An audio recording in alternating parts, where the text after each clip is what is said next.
नमस्कार दोस्तों, पीछे सिंप्लीफाइड में आप सभी लोगों का स्वागत है। आज हम पढ़ेंगे 16 जनवरी 2025 करंट अफेयर्स। तो चलिए स्टार्ट करते हैं। Hydrogen train engine. अभी हाल ही में भारत ने दुनिया के सबसे शक्तिशाली हाइड्रोजन ट्रेन इंजन तैयार किया है, जिसकी क्षमता जो है वो 1200 हॉर्स पावर है और इसका पहला ट्रायल किया जाएगा हरियाणा के जिंद सोनीपत मार्ग पर। थोड़ा सा इसके बारे में कुछ जान लेते हैं। केवल 4 देश हैं, जर्मनी, फ्रांस, स्वीडन और चीन, ठीक ना, जो हाइड्रोजन से चलने वाली ट्रेनें इनके पास हैं और इन लोगों की क्षमता जो है वो 500 हॉर्स पावर से लेकर के 600 हॉर्स पावर के बीच है, ठीक है। लेकिन भारत के पास कितनी है? 1200 हॉर्स पावर। तो हाइड्रोजन ऊर्जा के बारे में जान लेते हैं। इसमें ब्लू हाइड्रोजन है ना यह प्राकृतिक गैस से स्टीम मीथेन रिफॉर्मिंग प्रक्रिया के द्वारा इसको प्राप्त किया जाता है, ब्लू हाइड्रोजन प्राप्त किया जाता है। और इसका जो बाई प्रोडक्ट होता है वो होता है कार्बन डाइऑक्साइड। एक होता है ग्रे हाइड्रोजन, इसकी भी प्राप्ति होती है ग्रे हाइड्रोजन, है ना। ग्रे हाइड्रोजन इसकी जो प्राप्ति होती है वो भी होती है स्टीम मीथेन रिफॉर्मिंग के द्वारा ही होती है ना। इसमें भी बड़ी मात्रा में CO2 उत्सर्जित करता है, ठीक है, जो पर्यावरण के लिए हानिकारक है। एक होता है ग्रीन हाइड्रोजन, है ना। इसकी जो प्राप्ति होती है नवीकरणीय ऊर्जा स्रोतों से, जैसे पवन सौर ऊर्जा से उत्पादित विद्युत का उपयोग कर जल विद्युत अपघटन इलेक्ट्रोलिसिस के माध्यम से इसको ग्रीन हाइड्रोजन प्राप्त किया जाता है। इसमें कोई भी हानिकारक बाई प्रोडक्ट नहीं उत्पन्न होता है, ठीक है। एक होता है पिंक हाइड्रोजन, है ना। इसकी यह जो प्राप्ति होती है परमाणु ऊर्जा से संचालित विद्युत अपघटन प्रक्रिया द्वारा प्राप्त होती है, यानी कि पिंक जो है परमाणु हाइड्रोजन से चलता है और ये रिन्यूएबल एनर्जीज। भार्गवास्त्र, है ना, यह भारत ने अपनी पहली स्वदेशी माइक्रो मिसाइल प्रणाली भार्गवास्त्र का सफलतापूर्वक परीक्षण किया। यह प्रणाली खास तौर पर स्वार्म ड्रोन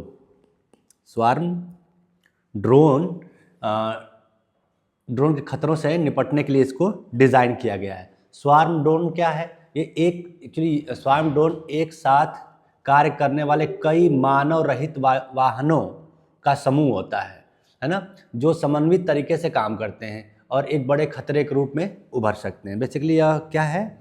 मानव रहित वाहनों का एक समूह होता है जो कई कार्य एक साथ कर सकते हैं। इसकी कुछ विशेषताएं हैं इस अस्त्र की। यह प्रणाली 6 किलोमीटर से अधिक दूरी पर स्थित ड्रोन का पता लगाने में सक्षम है ना। यह तुरंत कहीं भी इसको तैनात किया जा सकता है। यह एक बार में 64 टारगेट तक का पता लगाने और ट्रैक करने की क्षमता इसके पास है। यह प्रणाली सूक्ष्म हथियारों को पहचान कर निर्देशित कर उन्हें निष्क्रिय करने में भी महत्वपूर्ण भूमिका निभाता है। नेक्स्ट चलते हैं। स्पेन। भारत और स्पेन ने 2026 को डुअल ईयर के रूप में मनाने का निर्णय लिया है, जिसमें दोनों देशों के बीच संस्कृति, पर्यटन, आर्टिफिशियल इंटेलिजेंस के क्षेत्र में विशेष ध्यान दिया जाएगा, ठीक है। ओके, स्पेन के बारे में थोड़ा सा जान लेते हैं। स्पेन यूरोप के दक्षिण पश्चिम भाग में स्थित है और आइबेरियन प्रायद्वीप पर स्थित है। आइबेरियन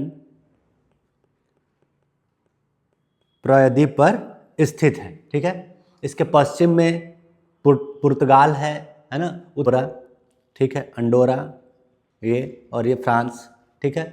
दक्षिण में जिब्राल्टर, ये आप देख रहे हैं जिब्राल्टर जो यूके का पार्ट है, और ये जो स्ट्रेट है वो जिब्राल्टर स्ट्रेट है, ठीक है, इसको याद रखिएगा, है ना। समुद्री सीमाएं हैं इसकी जो है पश्चिम में अटलांटिक ओशन, ये अटलांटिक ओशन पश्चिम में स्पेन के पूरा, ये आप देख रहे हैं, ठीक है।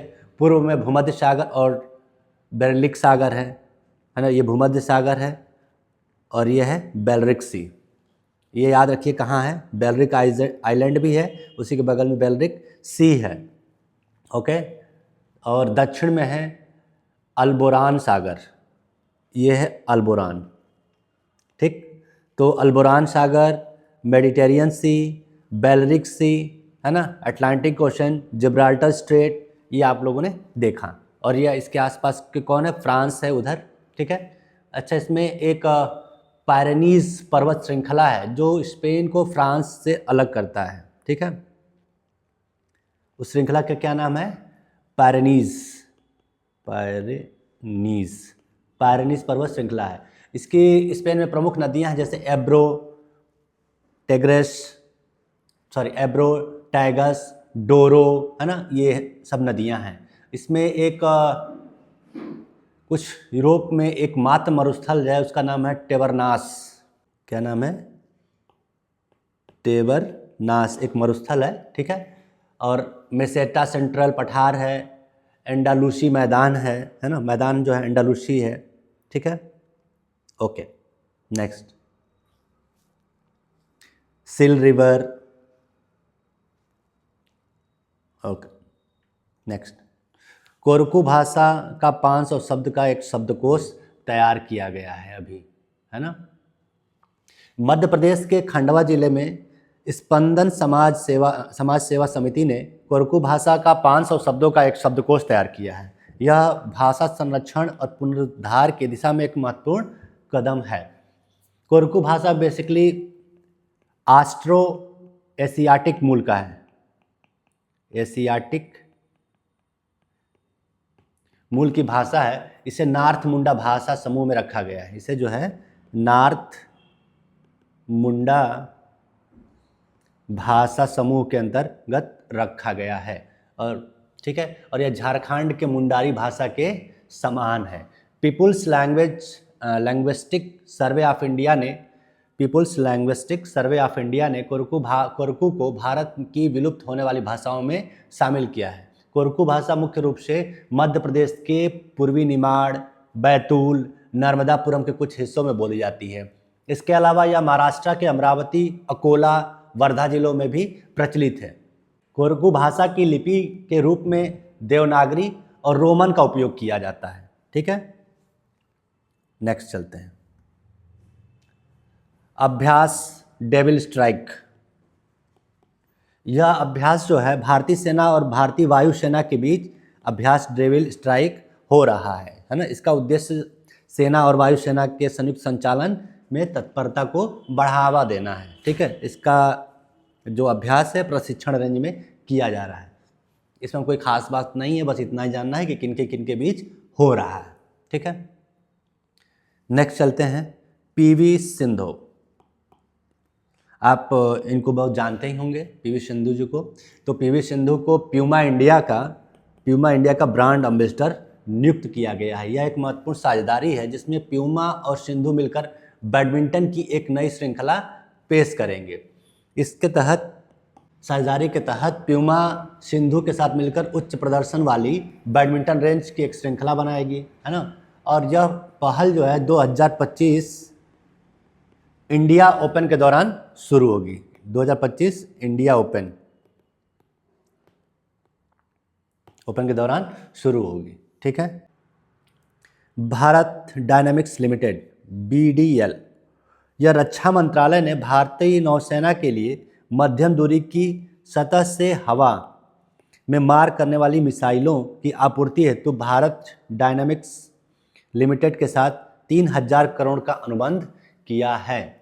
और यह अनुबंध बाय इंडियन श्रेणी के तहत किया जाएगा, जिसका मतलब है कि अधिकांश सामग्री स्वदेशी रूप से निर्मित होंगी।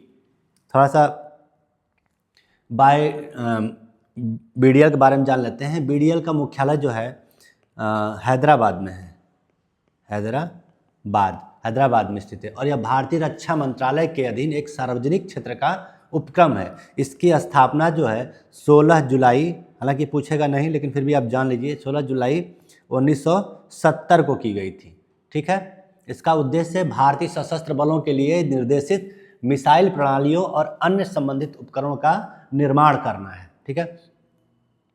अच्छा, BDL ने प्रमुख उत्पाद हैं जैसे आकाश सतह से हवा में मार करने वाली मिसाइल, अस्त्र, बियॉन्ड विजुअल रेंज परीक्षण हथियार प्रणाली, टारपीडो शामिल हैं, है ना।